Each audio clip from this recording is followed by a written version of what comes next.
Spiderhead is a state-of-the-art prison that more closely resembles a hotel. Inmates there live under a more lenient regime. They get the right to take walks, interact with each other, and have the opportunity to shorten their sentences and earn bonuses. But all of this doesn't come for free.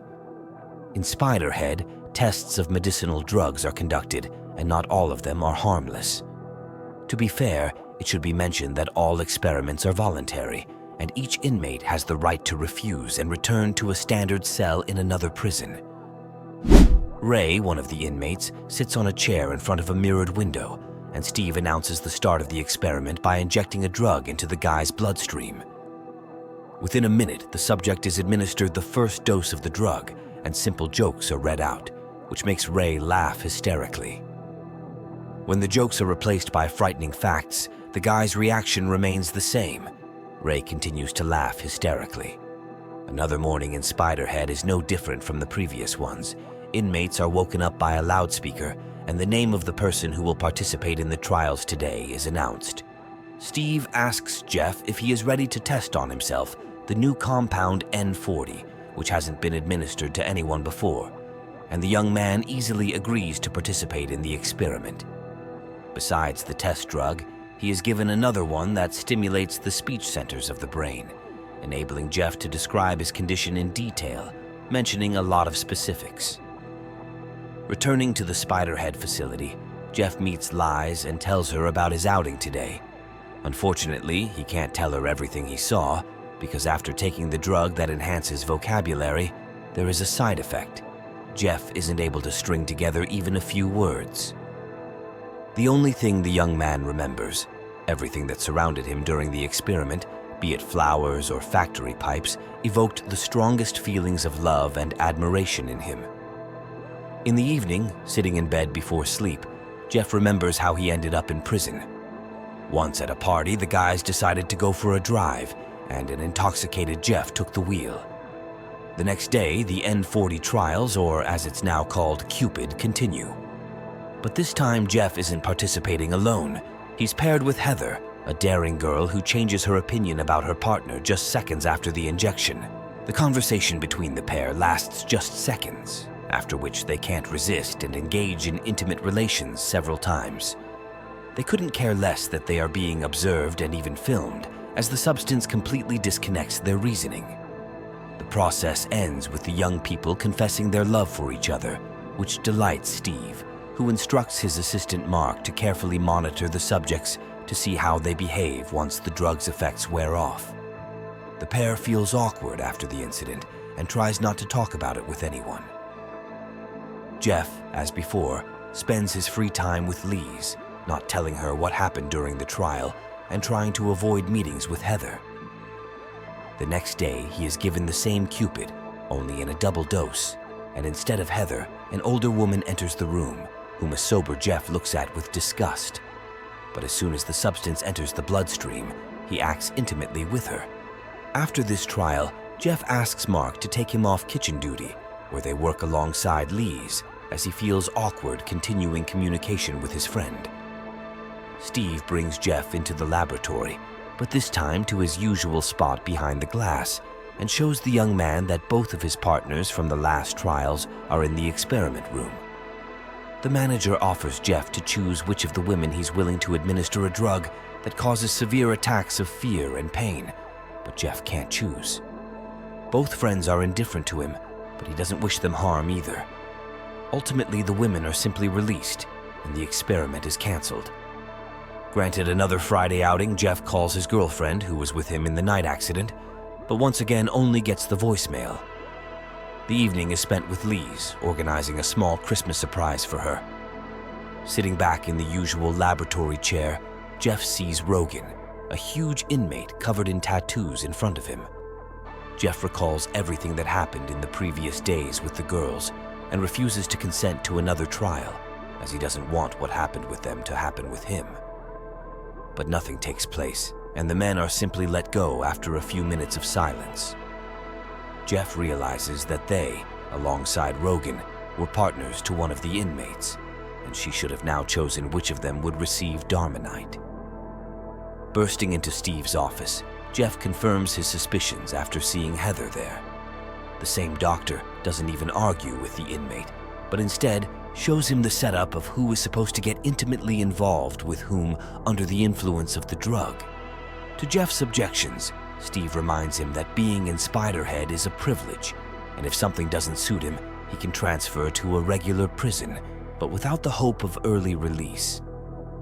Understanding the hint, Jeff is already sitting without hysteria next time in a room with Rogan. Steve sends Mark off on a weekend, advising his friend to have a good time on the mainland. The manager himself administers Cupid to himself to experience the exhilaration that he had, until then, only seen in his subjects. The trials continue, and Steve warns Jeff that he will still need to use Darmanite on the women, as a certain committee demands the purity of the experiment. Jeff tries to explain that he doesn't wish the substance's effects on anyone, no matter his relations with them, but the manager is adamant and once again reminds Jeff of the privileges he has by collaborating with them. Not wanting to return to a regular prison, Jeff consents to Heather being given Darmanite. Heather starts crying and panicking, but the management calmly records the data, listening to Jeff's comments, which are devoid of any hint of romantic feelings. The experiment's aim is achieved, and Steve plans to conclude it, but there's a leakage, and Heather breaks free from control. With a sharp object in her hand, she frees herself from the sufferings invoked by the drug. While Steve and Mark busy themselves around the girl, Jeff sees the keys lost by the manager and finds a notepad with notes on upcoming experiments and a lottery ticket that bears the same numbers as the names of the drugs administered to them. Noticing Steve is no longer on the other side of the glass, Jeff manages to lock the safe and throw the keys back so the doctor wouldn't realize his secret is unveiled. Steve warns Mark that if someone finds out about what happened to Heather and he's called to accountability, he will drag everyone who participated in the trials down with him. Liz takes part in a trial for the first time, and what's initially administered to her is Darmanite. After experiencing it, she meets Jeff in a secluded place and shares her emotions with him. The young woman admits her uncertainty that Spiderhead is better than a regular prison with the strictest regime. Jeff, in turn, is also frank with his friend and confesses that on the night he got into a crash, in the car with him was not only his friend, but his beloved girlfriend who didn't survive the ride. This is exactly why he endures drug trials on himself, hoping to atone for the guilt in some way. Their heartfelt conversation leads them to spend the night together. Steve quickly guesses about the intimate relationship between his subjects and decides to use it for his own purposes. When Jeff arrives for the subsequent trial, he finds out that today he must either agree for Liz to be given Darmanite or leave Spiderhead. Jeff refuses, but the doctor gives him a chance to put off the experiment until the morning. Then he meets with the rebelling young man, armed already with Liz's personal file. It turns out the crime she's imprisoned for is so terrifying to her that no Darmanite can make it worse for her.